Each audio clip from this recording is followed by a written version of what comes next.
की टीम ने निरीक्षण किया है। फोटोग्राफी करने के बाद एएसआई टीम रवाना हो चुकी है। जांच के लिए पहुंची थी एएसआई की टीम। तो हाल ही में तस्वीरें आपको दिखाई गई थी जिसमें एएसआई की टीम ने सर्वेक्षण यहां किया था और निरीक्षण करते वक्त ये फोटोग्राफी जो है वो की गई थी।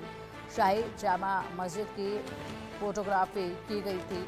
एएसआई की टीम के द्वारा शाही जामा मस्जिद का निरीक्षण किया गया और फोटोग्राफी की गई। चारों तरफ से फोटोग्राफी की गई है। एएसआई की टीम ने जब यहाँ निरीक्षण किया, फोटोग्राफी की, उसके बाद रवाना भी हो गई हैं। अब इसी पर लगातार हमारे सहयोगी फिरोज आलम हमारे साथ जुड़े हुए हैं। फिरोज, शाही जामा मस्जिद का निरीक्षण करने के लिए एएसआई की टीम पहुंची, वहां पर चारों तरफ से फोटोग्राफी की गई और उसके बाद टीम रवाना हो गई है। क्या कुछ एएसआई की टीम ने फोटोग्राफी के अलावा और निरीक्षण में किया है वहां पर आज?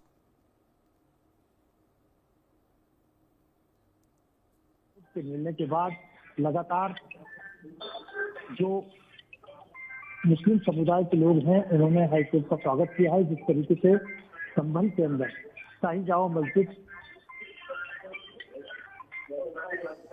में रंगाई पुताई का जो बड़ा फैसला आया है उसको लेकर लगातार ठीक है फिरोज, ठीक है। बहुत शुक्रिया आपका इन तमाम जानकारियों के लिए। और अब बढ़ेंगे आगे। संभल मामले को लेकर मुख्यमंत्री योगी आदित्यनाथ ने बयान दिया है। संभल एक सच्चाई है, ये कहा है मुख्यमंत्री ने। पुराणों में संभल का जिक्र किया गया है। आदित्यनाथ ने कहा है इस्लाम से पहले संभल आया है। एक दिन पूरी दुनिया भगवा पहनेगी। 1529 में संभल में हरि विष्णु का मंदिर जोड़ा गया। 56 साल बाद संभल के शिव मंदिर में जलाभिषेक हुआ। संभल में 68 तीर्थ अभी 18 निकले हैं। तो देखिए, संभल में 68 तीर्थ है लेकिन अभी 18 ही निकले हैं। मुख्यमंत्री योगी आदित्यनाथ ने ये कहा है इस्लाम से पहले संभल आया था। एक दिन पूरी दुनिया भगवा पहनेगी। संभल मामले को लेकर बड़ा बयान है ये मुख्यमंत्री योगी आदित्यनाथ का। संभल एक सच्चाई है, पुराणों में इसका जिक्र किया गया है। 1529 में संभल में हरि विष्णु मंदिर हुआ। इस्लाम से पहले संभल आया। संभल में 68 तीर्थ हैं, अभी 18 ही निकले हैं।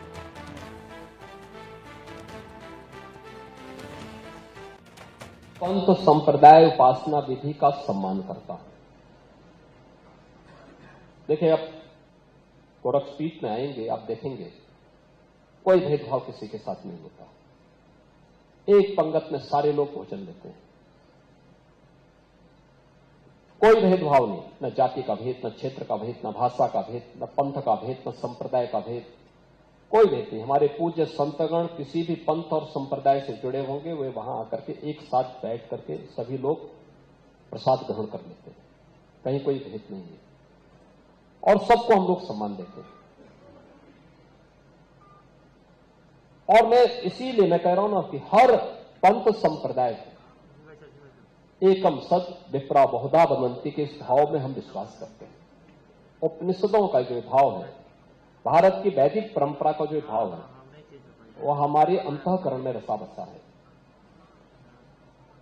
चाहे वह सनातन धर्म से जुड़ी हुई कोई उपासना विधि हो या दुनिया के अंदर कोई भी अन्य उपासना विधि हो, कोई मत मजहब सेक्ट हो, उन सब के अंदर कुछ न कुछ अच्छाई होगी जरूर, क्योंकि जिससे उनके साथ इतने लोग जुड़े हैं, कुछ न कुछ तो भाव होगा। लेकिन हम जबरन किसी पे कब्जा करके किसी की आस्था को रौंदे तो यह स्वीकार्य नहीं, ये कतई स्वीकार्य नहीं है। खासतौर पर तब संभल एक सच्चाई है। मुझे नहीं लगता है कि कोई व्यक्ति बहुत शुद्ध भाव के साथ इस बात को कह रहा हो। देखिए, मानसिक रूप से विकृत कोई व्यक्ति ही औरंगजेब को अपना आदर्श बना सकता है। मुझे नहीं लगता है कि कोई मानसिक रूप से परिपक्व व्यक्ति या बुद्धिमान व्यक्ति औरंगजेब जैसे क्रूर व्यक्ति को अपना आदर्श मान रहा हो। और अगर यह सच है कि वह पूरे अपने विवेक से इस बात को बोल रहा है, तो फिर उसको अपने पुत्र का नाम सबसे पहले औरंगजेब रखना चाहिए और फिर औरंगजेब के द्वारा शाहजहां के साथ जो व्यवहार किया गया उसको लिए भी भुक्तभोगी होने के लिए भी तैयार होना चाहिए, उसके लिए तैयार रहना चाहिए। मुझे लगता है कि औरंगजेब के बारे में किसी और से क्यों बुलवाना चाहते हैं। शाहजहां स्वयं लिखता है शाहजहां ने अपनी जीवनी में इस बात का उल्लेख किया है कि इस जैसा कमबख्त पुत्र किसी को पैदा न हो।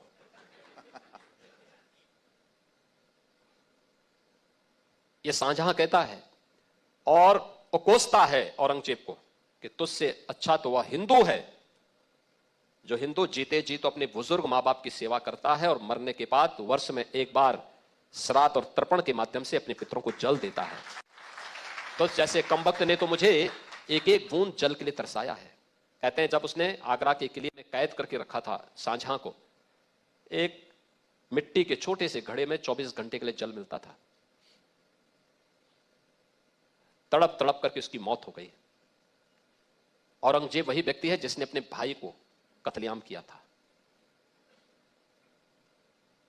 अगर किसी को औरंगजेब पसंद है तो रखें, बहुत शान से अपने परिवार के लोगों का नाम, अपने बच्चों का नाम रखें।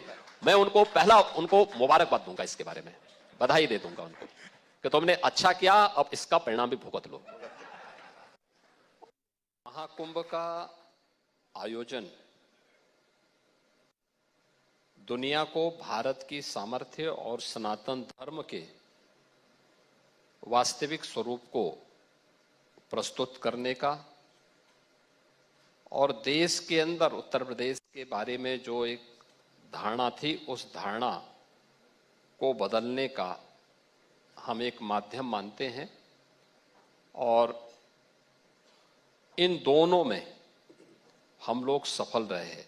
दुनिया ने भारत के सामर्थ्य को देखा है, सनातन धर्म क्या है उसके बारे में उन लोगों को क्या बताया गया था, देशवासियों को भी और दुनियावासियों को भी।